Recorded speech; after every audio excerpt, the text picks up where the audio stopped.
और जैसा कि हमने कहा था कि अब करेंगे खास चर्चा, और आज की खास चर्चा हमने बताई थी कि ये खास चर्चा आज हमारी उस पर है कि किस तरह एक बार फिर से संकट मोचक बने हैं प्रधानमंत्री नरेंद्र मोदी और उनकी सरकार, क्योंकि कतर से जो पूर्व भारतीय नौसैनिक थे वो स्वदेश लौट आए हैं। तो हर तरफ हर्ष और उल्लास का माहौल है, और जो लौट कर वहां से आए 8 में से 7, उनकी क्या प्रतिक्रिया रही, आइए सुनते हैं।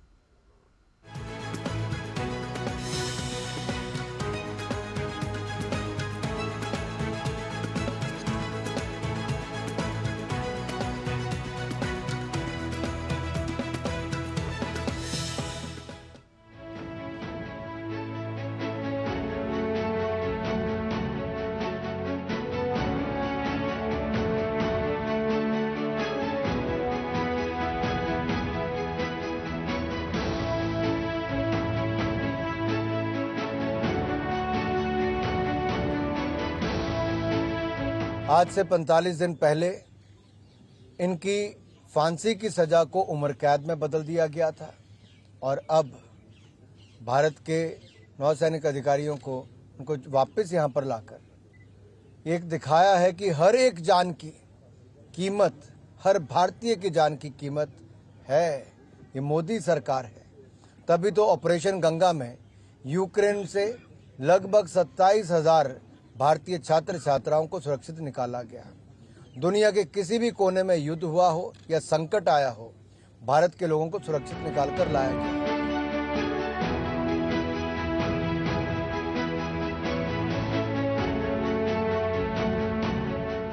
ये बहुत बड़ी जीत भी है, और बहुत ही विनम्र भाव से मैं प्रधानमंत्री मोदी जी का आभार व्यक्त करना चाहती हूँ, और कतर के अमीर का भी, जिन्होंने इस निर्णय को रिवर्स किया। हर भारतीय के मन में प्रसन्नता होगी जब कोई भारतीय का जीवन बेहतर होता है, वापस आते हैं तो परिवार में खुशी का माहौल होता है। इस मामले में ख़ास तौर पर काफ़ी उतार चढ़ाव थे भावनाओं के भी, लेकिन जब प्रधानमंत्री जी का हस्तक्षेप हुआ तो कहीं ना कहीं एक उम्मीद की किरण जागी, और जो भी कुछ हुआ वो हम सबके सामने है। जब सरकार हाथ पे हाथ धरे बैठी रही तो कतर और इंडिया ने अपनी 50वीं डिप्लोमेटिक वर्षगांठ मनाई। इस दौरान प्रधानमंत्री मोदी ने कतर को फीफा वर्ल्ड कप की बधाई दी। इस दौरान प्रधानमंत्री ने कतर के शासक को यहां पर बुलाकर उनका खूब स्वागत सम्मान किया G20 में। तो उनसे 8 पूर्व नौसेना के अधिकारियों के जीवन की, उनकी सुरक्षा की बात क्यों नहीं की गई? सोचिए क्या बीत रही होगी उनके परिवारों पर और शुभचिंतकों पर।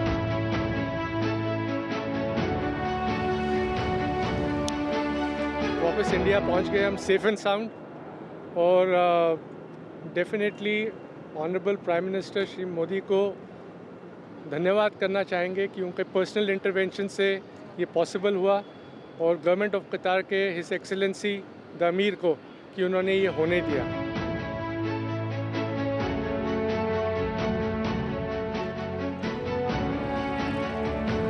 It is only possible without the intervention of Prime Minister Modi.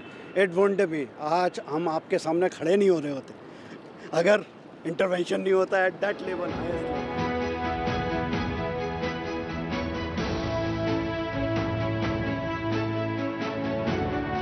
Prime minister Modi की हम लोग बाहर आ सके और वापस अपने कंट्री में आ सके। Thank you so much.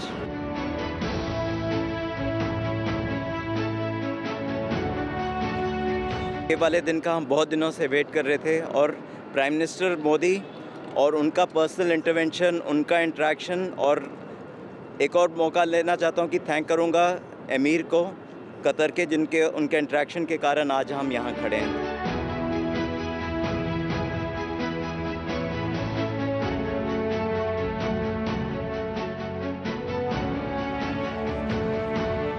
Very happy to be back, and it's only possible due to the intervention of our Prime Minister and his personal interaction and involvement with the Amir of Qatar.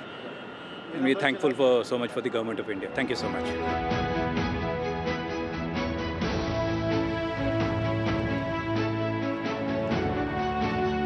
We have waited almost 18 months to be back in India. We're extremely grateful to the Honorable Prime Minister, Shri Narendra Modi ji, it certainly wouldn't have been possible without his personal intervention and that equation with the Emir of Qatar.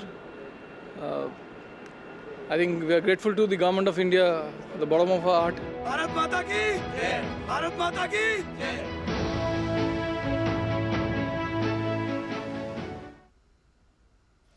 एक बात बिल्कुल कही जा सकती है कि इन सभी को प्रधानमंत्री नरेंद्र मोदी और उनकी सरकार ने एक तरह से मौत के मुंह से वापस खींच लिया है।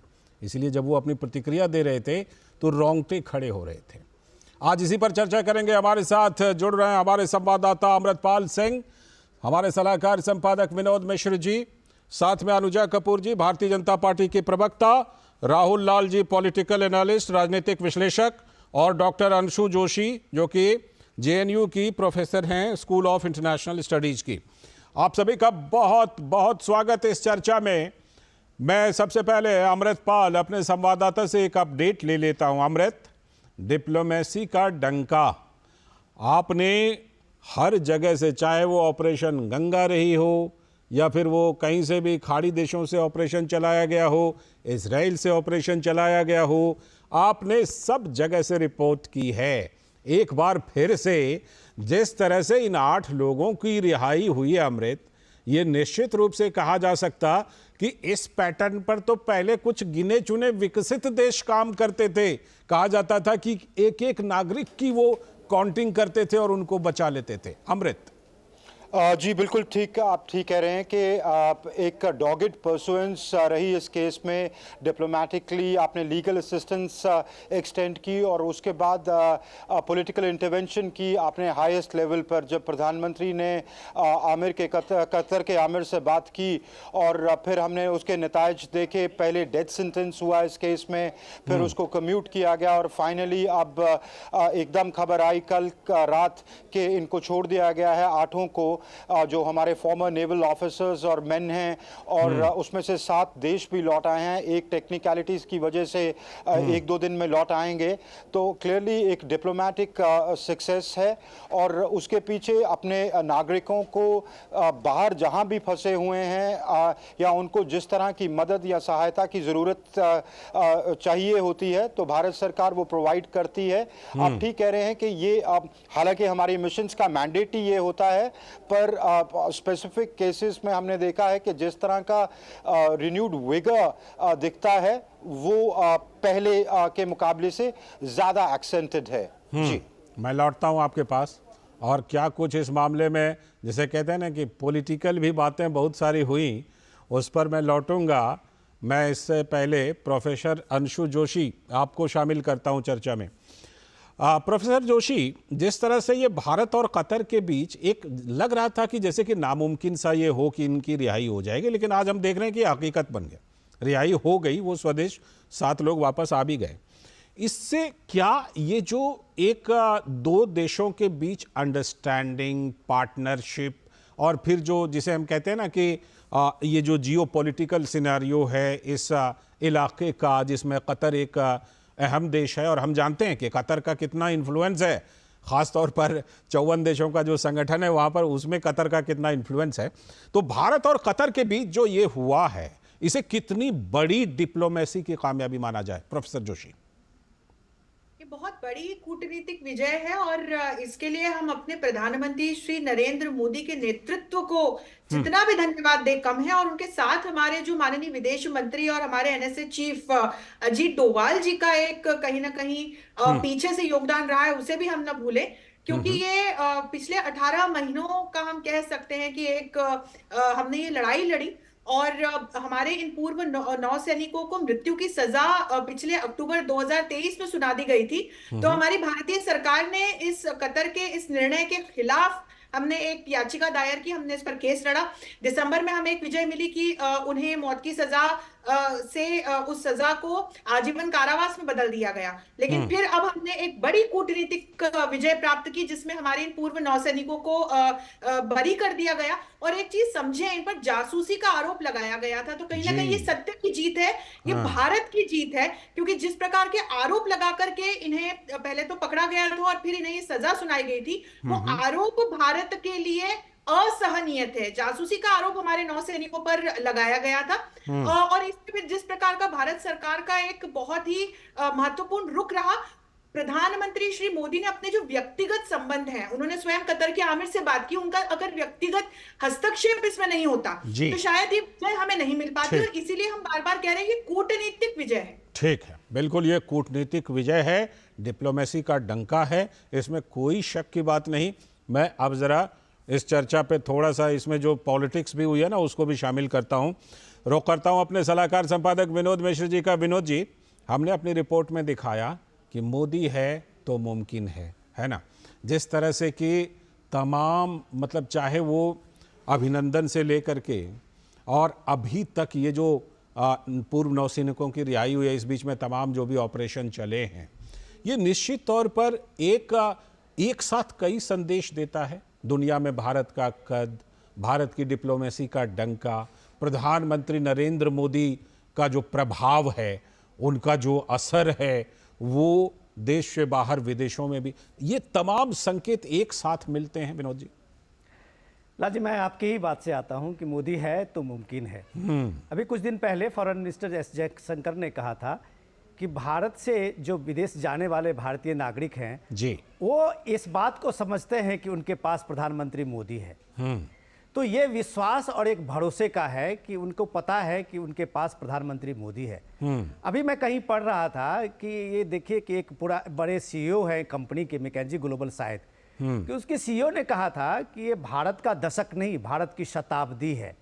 अच्छा, तो जब वो भारत की शताब्दी कहते हैं तो वो कॉन्फिडेंस है कि भारत या भारत से बाहर जाने वाले जो प्रवासी भारतीय हैं, रहने वाले प्रवासी भारतीय हैं, उनको पता है कि पीएम नरेंद्र मोदी भारत में है। एक वो कुशल नेतृत्व है कि जब कभी एक ऐसा मुश्किल दौर आएगा, अपने भारतीयों को लेके, अपने भारत के वतन में उनकी वापसी को लेके जब बात होगी, तो चाहे वो अभिनंदन हो, जो वो पाकिस्तान के चंगुल में फंसे हुए 56 घंटे में वो कैसे वापस आए, वो भी दुनिया को हतप्रभ करेगी वो घटना। तो इस तरह के हजारों लाखों स्टूडेंट, जो आपने कहा ऑपरेशन गंगा में, वंदे भारत जैसी जो ऑपरेशन चलाया गया, तालिबान जब तख्ता पलट किया था तो अफगानिस्तान से कैसे भारत से बाहर के लोग भी वापस आए थे।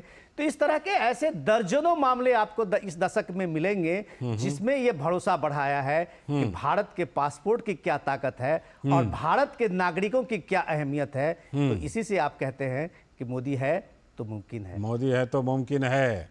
और अब थोड़ा सा इसको पॉलिटिकल एंगल भी देते हैं, शामिल करते हैं राहुल लाल जी को और अनुजा कपूर जी को। राहुल लाल जी, पहले आप ही के पास आ रहा हूँ। ये बताइए, अभी हमने जब प्रतिक्रियाएं हम सुनवा रहे थे तो उसमें एक प्रतिक्रिया सुप्रिया श्रीनेत जी की भी हमने सुनवाई। आपको लगता नहीं कि ऐसे मामलों पर राजनीति नहीं करनी चाहिए थी, और जो राजनीति की थी उसका जवाब अब मिल गया, और अब क्या कांग्रेस सेलिब्रेट करेगी इसको? देखिए लालचंद जी, ये एक काफी गंभीर मामला है। इसमें 2-3 पॉइंट मैं रखना चाहूंगा, क्योंकि देखिए ये घटना संज्ञान में कब आई, जब 30 अगस्त 2022 को इन लोगों को गिरफ्तार किया गया।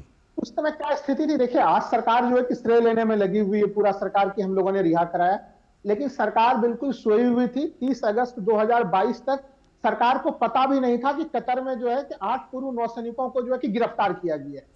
तो आप, और उसके बाद सोचिए कि 14 महीने तक जो है कि पूरा प्रकरण चला, और 26 अक्टूबर 2023 को जाके फांसी की सजा होती है।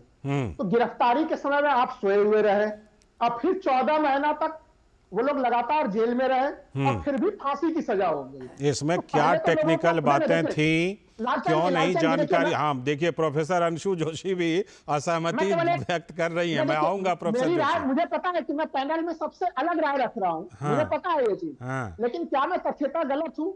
आप पहले लोगं को मौत के मुंह में जाने ये तो कम से कम मान लीजिए कि मौत की मुंह से खींच लाए बाहर। अब तो ये मान लीजिए, देखिए मैं कह रहा हूं कि कतर भारत का मित्र देश है। वहां के स्टेट सेक्रेटरी ने तो उसी मित्र राष्ट्र ने मौत की सजा तो सुनाई थी। नहीं, मैं कह रहा हूं कि वहां की अदालत में गिरफ्तारी की गई, तब उसके पहले सरकार को जानकारी क्यों नहीं दी गई? ठीक है, आपने जो सवाल उठाया है उस पर अनुजा कपूर जी का जवाब। अनुजा जी, ये कह रहे हैं कि भाई ये बात तो ठीक है, लेकिन उसी समय कैसे मौत की सजा सुना दी? उस समय हमारी सरकार, हमारा विदेश मंत्रालय हमारा दूतावास क्या कर रहा था। अनुजा जी, मैंने आपकी सवाल ट्रांसफर कर दिया। जय जय श्री राम, नमस्ते जी। और मैं सबको बहुत बहुत साधुवाद देती हूँ और सबको खुशी का माहौल है। मुझे लगता है कि आज जो मोदी जी ने कर दिखाया है और इसी का जो एक दुख मेरे एक भाई को यहाँ पर पैनल पे बैठे हो रहा है, क्योंकि उनकी सरकार ये काम नहीं कर पाई कभी भी इसी तरीके का, ना उनको मौका मिला क्योंकि ना उनकी नीयत थी, ना उनका नेतृत्व था, ना उनका कोई नेता था जो इस तरीके से के खुशी हुए काम होंगे, को दुखी नहीं हुए होंगे। ना वो तो आपके पैनल पर ही तो बता ही देते हैं। वो तो फिर अपना एक रोना, खिसियानी बिल्ली छीका नोचे, ये वही काम कर रहे हैं, खंबा नोचे करते हैं। यहाँ पर ये परेशान है क्योंकि इनके किसी भी तरीके से वो काम इनके अंडर पूरा नहीं हुआ। आज तक जितने भी अभियान चले, हम तो जानते हैं, अभी आपके सबके सामने ही है कि जितने बच्चे बाहर थे और कितने कोविड-19 के टाइम पर भी कितने प्लेन्स हमारे बबल जोन के अंदर चले। मुझे लगता है इनको बताने की जरूरत नहीं है।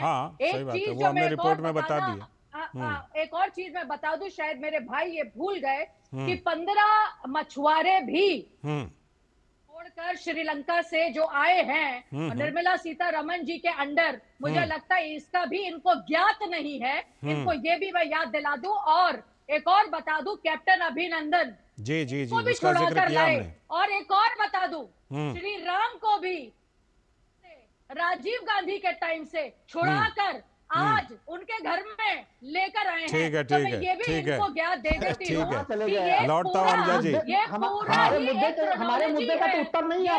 ठीक राहुल भाई, मैं अंशु जोशी, प्रोफेसर अंशु जोशी के पास ही अब जाऊंगा। प्रोफेसर जोशी, आपकी गलती यही है कि आप बहुत ज्यादा बोलते हैं। ठीक, प्रोफेसर जोशी मैं आ रहा हूँ आपके पास, बस कुछ ही देर में आ रहा हूँ। हाँ, तो ये तमाम चीजें हैं देखिए, लेकिन जो सवाल उठाए थे राहुल जी ने ना, एक टेक्निकल सवाल उठाया था, उसी का जवाब प्रोफेसर जोशी देना चाहती थी, तो मैं इस समय प्रोफेसर जोशी के पास ही चलता हूं। प्रोफेसर अंशु जोशी, बताइए।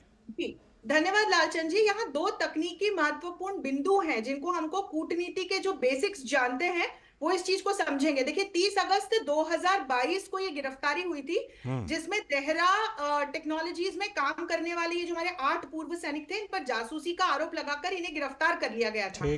अब हमारे दूतावास को सितंबर मध्य में इस बात की जानकारी मिली। और लालचंद जी, हम ये समझें कि जब दो देशों के आपस में द्विपक्षीय कूटनीतिक संबंध होते हैं, जब एक दूसरे के यहाँ उनके दूतावास होते हैं, तो कुछ प्रोटोकॉल फॉलो किए जाते हैं। और पहली बार अक्टूबर में हमारे दूतावास के अधिकारी को एक्सेस मिला था, सिर्फ एक अधिकारी को इनसे बातचीत करने का। और उसके बाद से लगातार भारतीय सरकार ने इस बात का प्रयास किया कि उसके बाद तो कामयाबी की कहानी सामने है, इन्हें छोड़ा जाए। इसमें हमने टर्की की भी मदद ली है। और इसके बाद जब पिछले साल अक्टूबर में इन्हें मौत की सजा सुनाई गई, तब भारत सरकार ने ही इसके खिलाफ याचिका दायर करके बजाफ्ते केस हमने लड़ा है, उसमें हमें विजय प्राप्त हुई है और इसी के परिणाम स्वरूप हमारे नौसैनिक वापस आ पाए हैं। तो ये जो दोनों बिंदु हैं, पहला बिंदु तो ये कि भारत सरकार इतने महीनों से चुपचाप बैठी थी, ये बिल्कुल गलत है। और दूसरा बिंदु कि हमें तो पता ही नहीं था। तो भाई जब कूटनीतिक संबंध होते हैं, दूतावास होते हैं, तो कुछ प्रोटोकॉल्स होते हैं। ठीक है राहुल जी, मैं आपके पास आऊंगा, आपकी प्रतिक्रिया लूंगा, लेकिन जो पॉइंट आपने उठाया है उस पॉइंट पर विदेश मंत्रालय का सिलसिलेवार क्या रहा है, मैं अपने संवाददाता अमृतपाल के पास चलता हूं। अमृत, जो सवाल राहुल जी उठा रहे थे कि देखिए पहले जानकारी नहीं दी गई, सजा सुना दी गई, उस एक तो वो तकनीकी बात, उसको किस तरह से फिर भारतीय विदेश मंत्रालय ने फॉलो किया, ये बात। और दूसरी बात ये कि इस पूरी घटना ने, जो बार बार प्रधानमंत्री नरेंद्र मोदी कहते हैं कि हमारा जो पासपोर्ट है ना वो और ताकतवर हो गया है और मजबूत हो गया है, तो वो चीज़ इस घटना ने एक बार फिर से, हालांकि ये सांकेतिक बात है कि भाई विदेशों में भारत की धाक बढ़ी है, उसी के संदर्भ में ये बात कही जाती है, इस घटना ने ये फिर से एक बार साबित कर दिया। देखिए, पहला पार्ट जो प्रोफेसर जोशी ने जवाब दे दिया है कि एक प्रोसेस होता है, आप अरेस्ट करते हैं, फिर आप दूसरे देश को बताते हैं, जिनके नेशनल्स हैं वो भारतीय दूतावास को बताया गया, भारतीय दूतावास ने कॉन्सुलर एक्सेस मांगा, कॉन्सुलर एक्सेस ग्रांट किया गया, वो ग्रेजुएटेड वे में ग्रांट किया गया, पहले फ़ोन कॉल्स के थ्रू एक्सेस था, फिर मर्सी पिटिशंस फाइल की गई फैमिली मेंबर्स की तरफ से, मार्च 2023 में वो रिजेक्ट हुई। वो एक लीगल प्रोसेस है, कोर्ट ऑफ फर्स्ट इंस्टेंस का फैसला आया, भारत ने कहा कि शॉकिंग वर्डिक्ट है, भारत ने लीगली ये केस लड़ा, तो मेरे ख्याल से ये कहना कि भारत की सरकार सो ही रही, ये थोड़ा फैक्चुअली इनकरेक्ट होगा। मैं पॉलिटिक्स में नहीं जाना चाहता, वो बीजेपी कांग्रेस का प्रिजर्व है। मैं एज ए रिपोर्टर सिर्फ ये उसे बताना चाहता हूँ कि काउंसिल के लगातार एक्सेस और लगातार कम्युनिकेशंस हो रही थी, क्योंकि ये मामला सेंसिटिव था। आप बहुत कुछ पब्लिक डोमेन में नहीं डालना चाहते। बिल्कुल। आप इफेक्टिव रेजोल्यूशन के लिए बहुत सारी चीजें आप बिहाइंड द सीन्स करते हैं। पब्लिक डिप्लोमेसी का एक रोल है, वो आप उस वक्त उसको यूज करते हैं। बहुत सारी चीजें डिप्लोमेसी में पब्लिकली आप बाद में रिवील करते हैं। बिल्कुल, तो ये हुआ। ये तो दूसरी बात आपने कही कि भारत के पासपोर्ट की जो बड़ी है महत्वता, वो ट्रू है। आपका जैसे पॉलिटिकल स्टेचर, आपका इकोनॉमिक स्टेचर, आपकी पॉलिटिकल हेफ्ट, डिप्लोमेटिक हेफ्ट दुनिया में राइज कर रही है, तो आपकी वैल्यू ज्यादा होती है, आपके लोग ज्यादा स्किल्ड हैं। अब अगर आप ज्यादा स्किल्ड लोग दे रहे हैं, बाहर वर्कफोर्स दे रहे हैं, तो आपकी इज्जत ज्यादा होगी। तो आपके उसमें एक पॉलिटिकल रोल भी है कि जब प्रधानमंत्री जाते हैं तो एंगेज करते हैं। मैं कई जगहों पे गया हूं और डायस्पोरा से बात की है कि आप ये क्यों बाहर खड़े होकर होटल के मोदी करते हैं, कई दिशा में काम करने के बाद उसका नतीजा आता है। कहते हैं कि हमको एक कनेक्ट दिखता है कि प्रधानमंत्री आके हमारे साथ खड़ा है देश का। हमें पहले लगता था कि हम बाहर आ गए हैं, देश ही छूट गया है। तो वो सब लेवल्स पर, इमोशनल लेवल्स पर, इकोनॉमिक, पॉलिटिकल, इन सब की रीजंस की वजह से आपका वर्चस्व बढ़ा है। ठीक है। मैं विनोद जी का रुख करता हूं, उसके बाद राहुल जी और अनुजा जी के पास भी आऊंगा। विनोद जी, राहुल जी ने जो कुछ सवाल उठाए, हालांकि प्रोफेसर जोशी ने और अमृतपाल ने जो जैसा इस पूरे घटनाक्रम में रहा, हमारे संवाददाता ने भी बताया, प्रोफेसर जोशी ने भी बताया, लेकिन आपको लगता नहीं है कि ऐसे मामलों में जो हम सुनवा रहे थे, सुप्रिया श्रीनेत जी की प्रतिक्रिया, कांग्रेस कहीं ना कहीं ऐसा लगता है कि कुछ ना कुछ मतलब जिसे कहते हैं ना कि गलत कर देना, जिससे कि बाद में अब देखिए कि इस मामले में जो कुछ हुआ है, हमने देखा जो लौट कर आए हैं, हर एक की जुबान पर प्रधानमंत्री नरेंद्र मोदी को धन्यवाद कहे। लाल जी, अभी अमृतपाल जी बता रहे थे और इंडियन डायस्पोरा के साथ साथ उन्होंने जो कूटनीतिक पहल थी उसके बारे में भी बहुत शानदार बताया हमें। मैं सिर्फ इनको राहुल लाल जी को सिर्फ इतनी जानकारी मुझे लगता है कि उनको शायद नहीं होगी या वो नहीं जानना चाहते हैं कि मिसिंग पॉइंट क्या है। मिसिंग पॉइंट ये है कि जब हम कहते हैं ना कि नेशन फर्स्ट, ये कम से कम कांग्रेस पार्टी में अभी मिसिंग है। और जब हम नेशन फर्स्ट को मिसिंग करते हैं तब ये आलोचना को हम अपने सामने में लाते हैं कि जिस समय हमारे जो नेवी के पूर्व कमांडर, ये जितने भी बड़े ऑफिसर थे, वो एक प्राइवेट कंपनी में काम करते थे। ये समझना चाहिए उनको कि भारत सरकार की जो पहल है डिप्लोमेटिकली, उस पहल के उसको आपको जानकारी लिए बगैर आप सार्वजनिक रूप में आते हैं मीडिया में और प्रेस कॉन्फ्रेंस करते हैं इस बात के लिए कि ये सरकार की डिप्लोमेसी की विफलता है।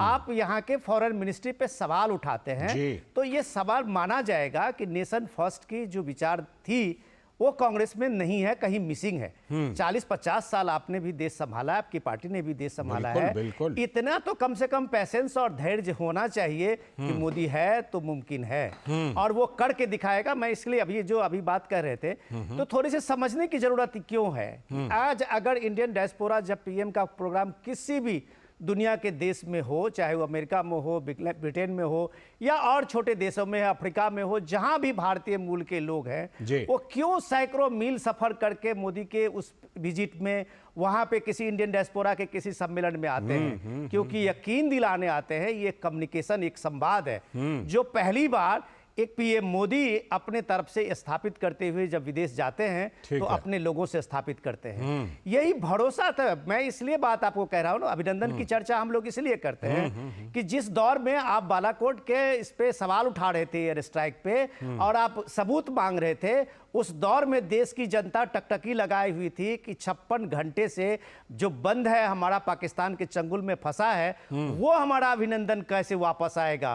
और शाम नाइट तक आप देखा कि ये संभव हुआ और अभिनंदन वापस आया। तो ये भरोसा इस देश का है। जब वो देखता है कि ये मुमकिन है, तो यही मुमकिन हुआ है। जो फांसी की सजा पाए हुए जो पूर्व कमांडर थे, वो वापस आज देश में आए हैं। ये इस देश का यकीन है। बिल्कुल, ये यकीन है। और राहुल जी, सबकी जुबां पर कतर के अमीर का तो नाम था ही, लेकिन सबसे पहले प्रधानमंत्री नरेंद्र मोदी का नाम था।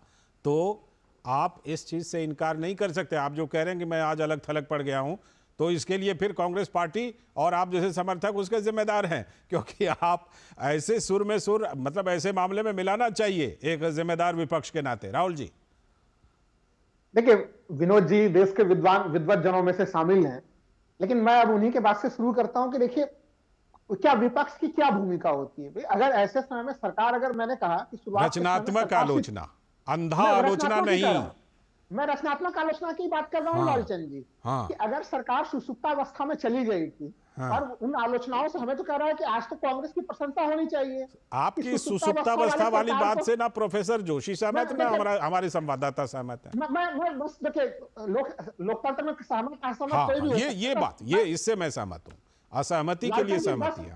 मैं असहमतियों का भी स्वागत करता हूँ। ठीक, मैं भी बिल्कुल। देखिए 2-3 चीजें मैं संक्षेप में कह दूं। अगर देखिए वो आलोचनाएं ना होती तो क्या सरकार के ऊपर विपक्ष दबाव ना बनाए कि समुचित समय पर समुचित कदम उठाए जाए। अच्छा, अब ये वाला क्रेडिट आप चाहते हैं। ठीक है। नंबर 2, देखिए सुषमा स्वराज जब तक थी, मैं तो अभी भी प्रशंसा करता हूँ, वो छोटे छोटे मामलों पे पूरे नजर रखती थी। अब आपको अगर देखिए गिरफ्तारी हो गया, विदेश मंत्रालय को, सरकार को पता नहीं चला, सितंबर में सोचिए गिरफ्तारी कब हो रही है, 30 अगस्त, सितंबर में पता चल रहा है इनको, 1 महीने के बाद जो है कि इनकी नींद खुल रही है, अक्टूबर में इन्हें एक्सेस मिल रहा है। अरे भाई वो कतर है, छोटा सा देश है, अब आपका मित्र देश है। भारत दुनिया में अगर एक अपनी शख्सियत रखता है तो फिर आपको एक्सेस मिलने में इस तरह की समस्या कैसे आ रही है? यहाँ भी आप एक गेम खेल रहे हैं, कह रहे हैं सुषमा जी थी बड़ी अच्छी और डॉक्टर एस जयशंकर है, तो क्या वो अच्छे नहीं है विदेश मंत्री? नहीं, देखिए उस दौर को मैंने देखा है, उस दौर को हमने देखा है, वो एक छोटे-छोटे अच्छा ठीक है, अब अनुजा जी का जवाब ले लेते हैं। अनुजा जी दीजिए जवाब। कह रहे हैं सुषमा जी तो बड़ी अच्छी थी विदेश मंत्री, लेकिन डॉक्टर एस जयशंकर उतने जागरूक नहीं है। 2008 मुंबई अटैक्स, मुझे लगता है इसके बारे में तो जानकारी आपकी होगी। आपके मनमोहन सिंह तो बहुत अच्छे थे उस दौरान पर, तो जवाब तो आप उन्हीं पर भी दे सकते हैं। 2008 का मुंबई अटैक किसके अंदर था, इसका जवाब तो दीजिए भाई साहब। आज हम छाती ठोक कर बोल रहे हैं, अरे जो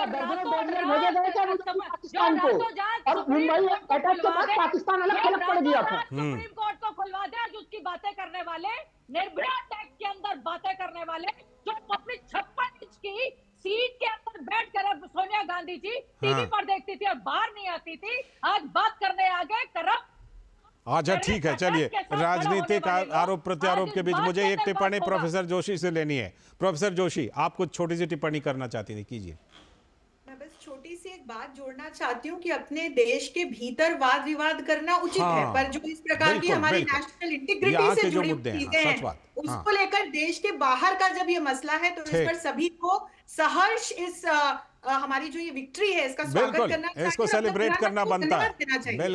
बिल्कुल सेलिब्रेट करना बनता है। बहुत बहुत शुक्रिया डॉक्टर अंशु जोशी जुड़ने के लिए, अमृतपाल आपका भी जुड़ने के लिए, अनुजा जी बहुत बहुत शुक्रिया जुड़ने के लिए, राहुल जी जुड़ने के लिए बहुत बहुत शुक्रिया, और विनोद जी आपका भी बहुत बहुत शुक्रिया।